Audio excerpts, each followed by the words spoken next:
Hey guys, thanks for tuning in. We're at it again with the ZINO, the Hubsan ZINO here.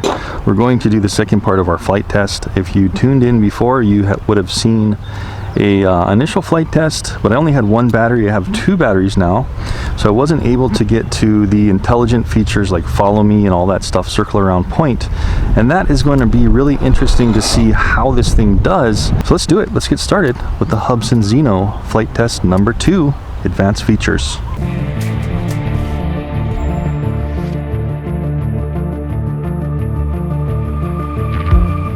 Okay guys, so we got this thing set up, just powered up. For this one we are going to be using my son's little tiny iPhone 6s, I believe this is. So I am going to record the screen on this. We're going to record 4K on that, and I'll have it uploaded in 4K so you guys can see the quality of the video at its maximum. Still waiting on that Android cable, guys, just an FYI. Have not got that yet, so hoping pretty soon that Hubsan can send me that so we can test out Android. Anyway, entering device, I do want to do a calibration with you guys. I haven't done one yet with you guys on camera, so we'll go ahead and do one. And this is the problem I have once in a while. You see on the screen it's black. For some reason it still is not connecting. Okay, well I'm going to power down and reboot all this up and see if we can get connected. Just want to include that in the video just so you guys know what happens as a con sometimes and what to do. Enter main interface. And let's try to plug in now. It didn't work kind of the other way around. So not connected. Now we're going to plug in the iPhone. Feeling the buzz. Let's see if that works. There we go. Okay, so if that happens to you, just go ahead and go through that process again. Shut everything down, restart everything. So maybe they can work on getting that going. So 16 satellites, and we do want to test out some of these modes.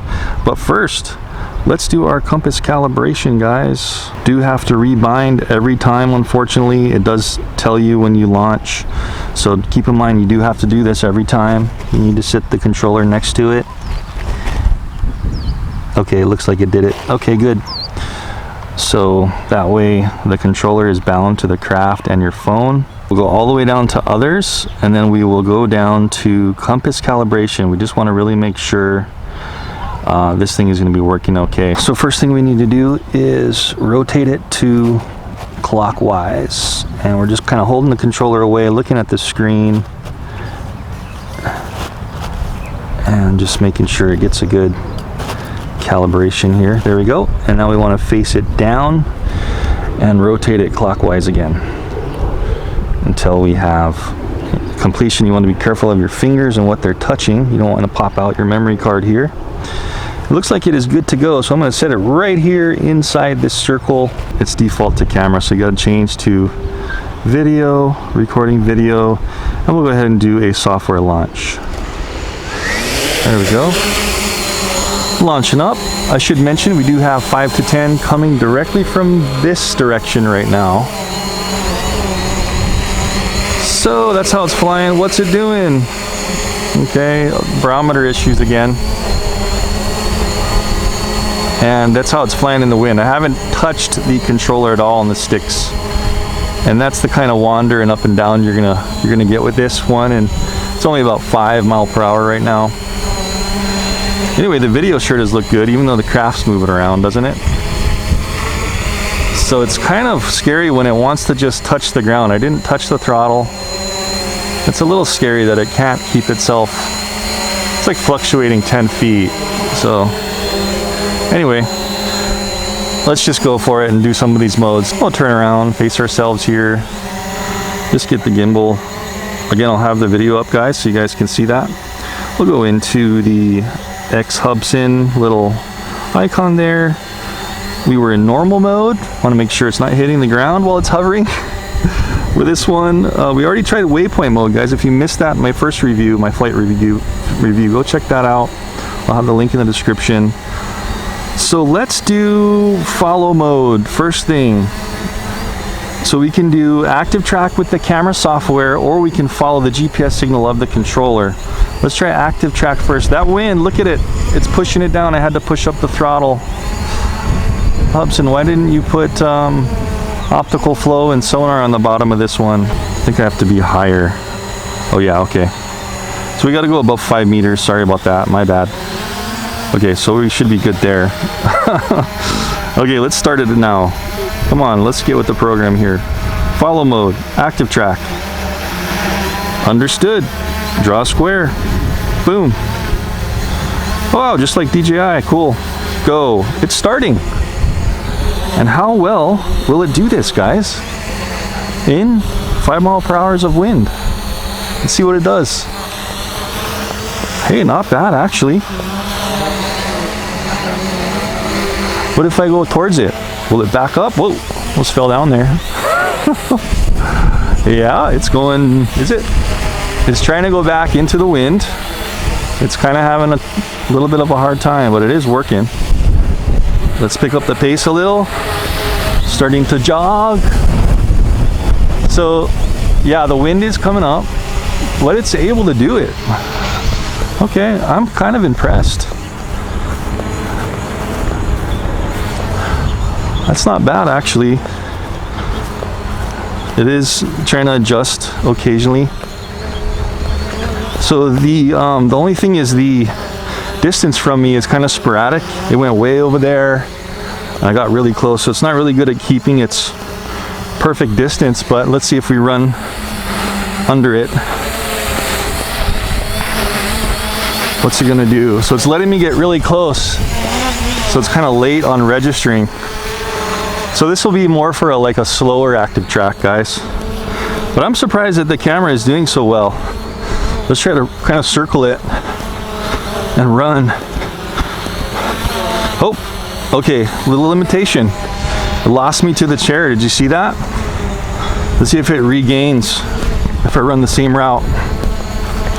No, so now it wants to track the chair. Oh, it did on its own. I didn't touch the screen, so there we go. So it did get back on me. Let's go ahead and go again. So it does have some auto functions there to regain track, so that's pretty cool. Very DJI-esque, if you ask me. Just not as fine-tuned and as fast. Let's see if we can get it to kind of lose in an open area, lose its tracking if we kind of run faster. So I'm kind of running maybe 5 or 6 miles per hour. And I'm gonna run straight at it. Pretty fast, straight at it. Whoa, you know what? That's not bad. See if it loses me to the chair again.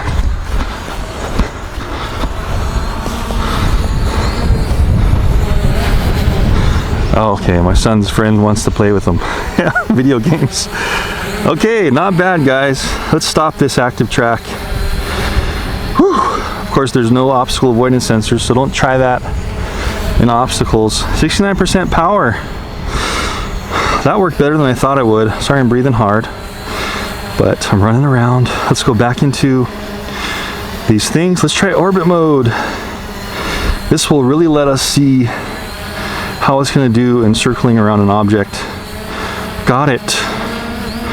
Set transmitter location as the point of interest.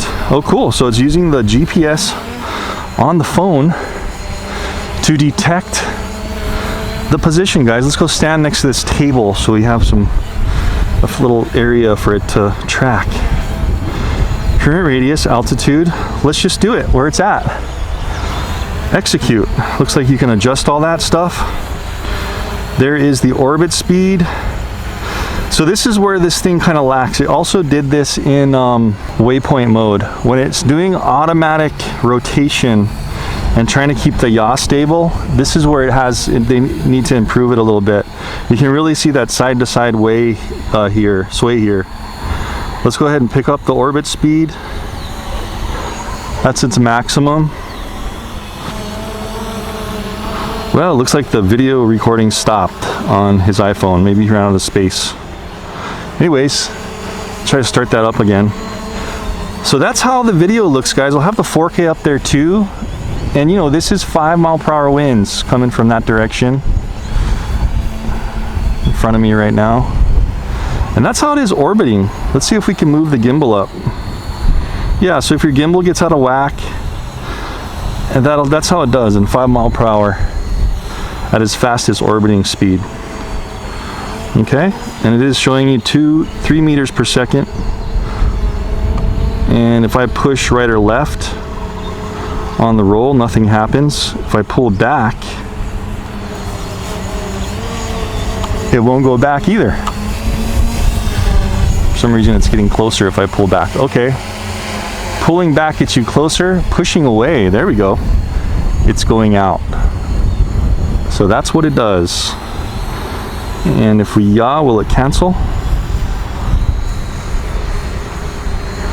No, it didn't cancel. Still circling around, so you can control your yaw while it's circling too, guys. Interesting. Of course, we kind of lost our center. It seems like that wasn't a good thing to do. So don't control your yaw when you have that going. All right, so let's stop this. Boom, up on the top left, stopping. So not bad, as expected, with a little bit of sway and not super precision, but better than I actually thought it would be. Okay, we got 50% power about. That's one cool thing about this one is it flies for about 20 minutes.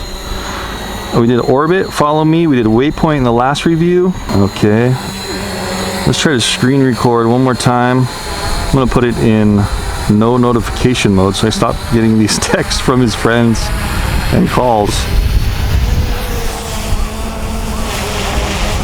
So, oh, okay, so I went out of the Hubsan and it seemed like it wanted to land. Did you see that? Since I was out of the app for a while, it went into its return to home, but right when the app came back into play, it is now letting me control it. Okay, good. Wow, so the wind is really blasting it now. Maybe 10 there. Okay, so I don't know what happened. I basically lost connection and it's landing there. So let's try to unplug and replug in the phone. See if we can get this going again. So since I was switching in and out of the app, I think my son's friend was trying to call him, and I went out of the app for too long, and then it kind of wouldn't reconnect. So it just landed close by. Hopefully that does not happen when you're far away. But I think what happened is it was close enough to its home point, it just landed. So we'll plug back in. So can't reconnect, guys. That's a little bit scary to me. Still not connected, huh? So here's what we'll do. We'll turn off the controller first. And we will try to reboot the controller and leave the craft as it is. So this will be a good usability test. If you can get connection back, if say the craft lands, like, say you can't get to something, maybe it's over a fence or in a ravine that you can't get to by accident, this happens. Let's just see if you know, we can retrieve it by, it should be able to fly again, right? You'd think, without going over and getting it, if it has good battery power. So go back into the Hubsan app. After we restarted the controller, we will enter device. This seemed to work last time. Wait till that kind of comes on screen here. Now we'll plug in the phone. There we go, there's our buzz for connection. All right, so we're back. Okay, that was a little scary, but you can reconnect if for some reason you lose connection. 43% power left, and let's launch, guys. So holding in the launch button right from there, right from the grass, and we'll fly back. I do want to land back on this pad because that reset its launch point over there, its coordinate. So we'll just slowly land right there, holding down to shut off the motors, and we'll reset the position. Now we'll gain a new position. Is it still recording? That's cool. Well, let me just stop it and we'll record again just in case that 4K stopped. Holding in the launch because we wanted to check our position accuracy when we landed, right? Okay, guys, so we want to test some of these other functions out. Apparently you got to go above 5 meters, so we want to make sure we're above 5 meters on these intelligent functions. And let's do some more. What else can we do? A little bit of a battery 40% warning. We did follow mode, Oh yeah, we didn't try the follow the satellite GPS from the phone. Let's try that. Accuracy test. Next. Oh boy, really? Oh, let's try this standing right underneath the aircraft. Apparently I was supposed to do that at launch. So we'll go right underneath it. Maybe this will work for horizontal accuracy. Good to know. Follow mode, follow.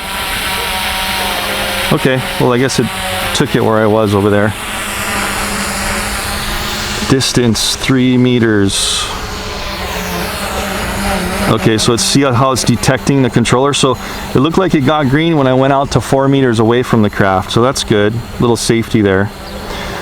And we'll just leave it at this distance. We'll press execute. Hide. All right, so now it's tracking what it thinks is my coordinate. It's not using the camera. Looks like the mobile device, you'll get a warning, the link is weak as far as the GPS goes. Let's just see how it performs if you didn't want to mess with that active track and you wanted more of a solid connection, even though it might not be quite as good. Let's see what happens. So you can see how I'm going off the screen. And now it kind of doesn't know where I'm at. So kind of like what the Hubsan did, the H501S. It was using that GPS location. So it does work, but it may not be, you may want to use the active track from the camera, because you see how I'm going out of screen more, even though I'm going slowly. Okay, so good enough test on that. We'll stop, 30% power. And I think at 30% it won't allow us to do anything else. Line fly, well it will, okay. Let's try it out. We'll just do all the default, review flight route. I really do hope this is still recording. And what we'll do is we will re-edit. We just adjust some of these things just a little bit. And review. Execute immediately. 8 meters or higher. Okay, so you got to go up higher for this. All right, execute. Let's see what it does. Yeah, I think it's just flying like, go back into here. Yeah, so it's just flying like a line.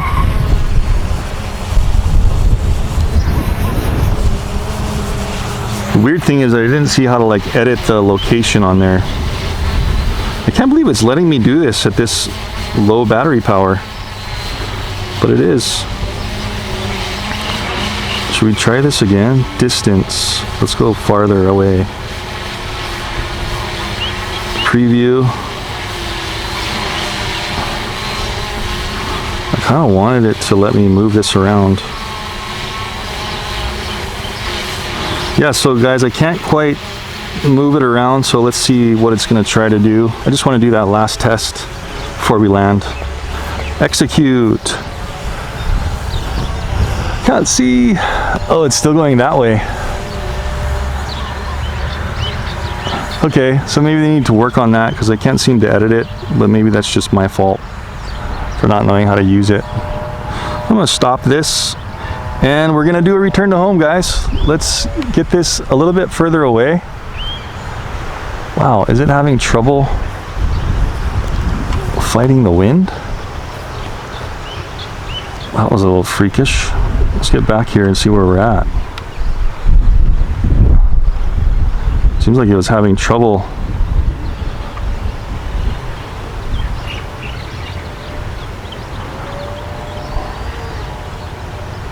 There we go.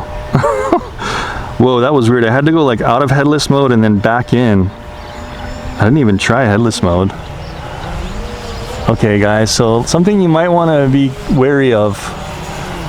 It seemed like it was trying to fly in a different direction than I was pressing, and then I had to press on this button up here. You see that little star? And then I had to go back into head mode. So headless is basically you press one direction, whichever way it's facing, it'll keep going that direction if you didn't know. Okay, let's do a return to home so quickly. Wow. Little trouble fighting wind with this one, guys. Gotta go into sport mode, okay? So I just want to go out there and then we're going to press return to home real quick. Go. Holding down return to home. And we want to see where it lands, right? Keep in mind that's how the camera's looking. We're looking for glitches. This one had some glitches in some of my other videos where we get yellow flashes once in a while. So maybe you guys have seen that in this one. If not, great. Maybe they're a bug that can be worked out.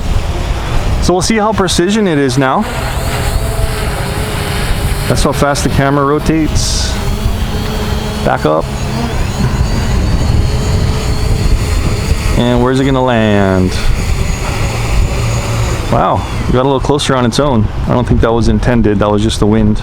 So that's actually very good. I mean, I just tested the Evo today, 6 months after kind of video of the Evo, the Autel Evo, and the Autel Evo was about the same distance, even with its downward facing cameras and its precision landing. So that's actually very reasonable. And with this one, I have seen it. It's within a few feet. It's within 5 feet on the ZINO. So the ZINO does do fine with its return to home.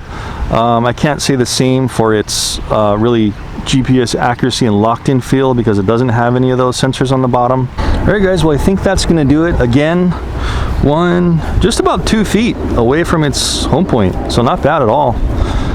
So that we went through all of the advanced functions on that flight, guys, and let's go through a little bit of a pros and cons before we wrap this up. So not bad, man. I do really think that they can update some of the things on this with software updates. Update that's going to take care of some of the problems I guess they're having with Android, and some of the other things should hopefully be taken care of with an update. So it is a $400 or sub $400 GPS drone with 4K. It does seem to have pretty good 3-axis video stabilization. The video does seem, I mean, since my other reviews I've done on this, the video does seem a little bit soft, so take that into account.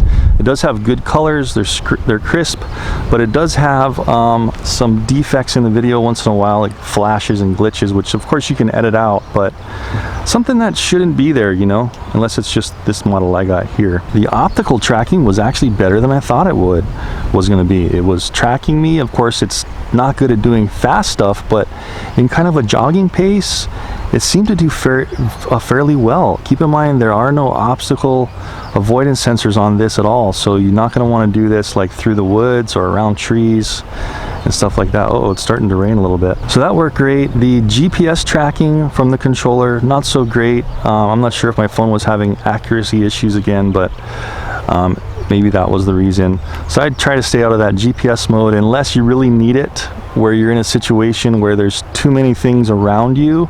Remember, it locked onto that chair when I walked by it. So it wouldn't do that if you're just using the GPS mode on the controller to track. But with the optical, it looks like it's going to get influenced with some things around it. Also, we try the circle around point. Remember that around point thing? This one still has, with its automated functions that do kind of yawing, it does still have some problems with a little bit of, I call it wag in the camera, side to side wag in that video. So the Autel Evo still has a little bit of problems with that too. The only company that I have seen really iron that out is DJI. They just have this amazing ability to, even in wind like this, to just keep that locked on rock solid with no jitter in the video. So, you know, some other companies need to pick up the pace and be able to compete like that. So for what it is, guys, that is my number 2 flight test of the Hubsan ZINO. Hope you enjoyed it. Again, links down in the description for the ZINO and what I'm using here in my flight test.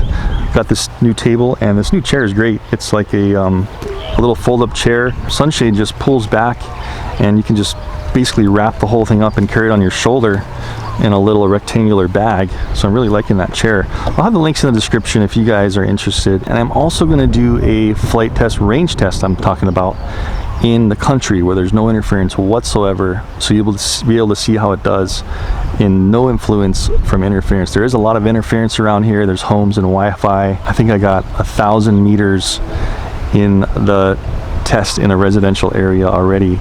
But we're still trying to figure out if Hubsan is limiting that through its firmware if that's the maximum distance, and we'll only be able to really tell that if we have no interference and we can go further. Anyway guys, thanks for watching. Hope you enjoyed the video, and I will see you in the next one. If you're wondering if this thing fits in the Mavic FlightMore combo bag, it does. It squeezes in kind of tight, but it does fit. If you know my channel, you know I lost a Mavic Pro 1 in the waterfall pond I've been looking for with some subs. So I have this extra bag, and I just want to show you how it actually folds up and goes in. It's starting to rain, so we better hurry up. So fold that up, and we're gonna put the gimbal on, of course, the gimbal cover. Seems like you can't do that unless you open the arms up. Put this on here. I really like this gimbal cover. It's really solid, and it seals it in perfectly all the way around. That's one thing that Hubsan got right. We'll put it in face down in the big pocket, and it's a little tight, but it does squeeze in. Just want to make sure our propellers are like that. You see that? So just like the Mavic, that squeezes in. And then this is kind of the same thing. With this, you kind of have to take off this cable. Otherwise, it's kind of hanging around the controller. You don't have to, but I don't want to damage the port there by pushing it in too much. And then I just take the sticks, since you can't really take them off easily. It's kind of like toyish where there's a screw down inside. You kind of have to put the sticks out to the outside part of the bag. It does fit in there if you're not too worried about your sticks bending around. Of course, you could get probably a stick brace with a 3D printed stick brace if you wanted to put it on there. But that's it. I got the extra battery out here. The battery that's spent is in there. It does hold all the charging peripherals. Those are at home right now, but you can fit them all in here, and you're ready to go. Cables in there, extra propellers if you have them in here. It does fit in the DJI Mavic FlightMore combo carry bag. Zip this up. There you go.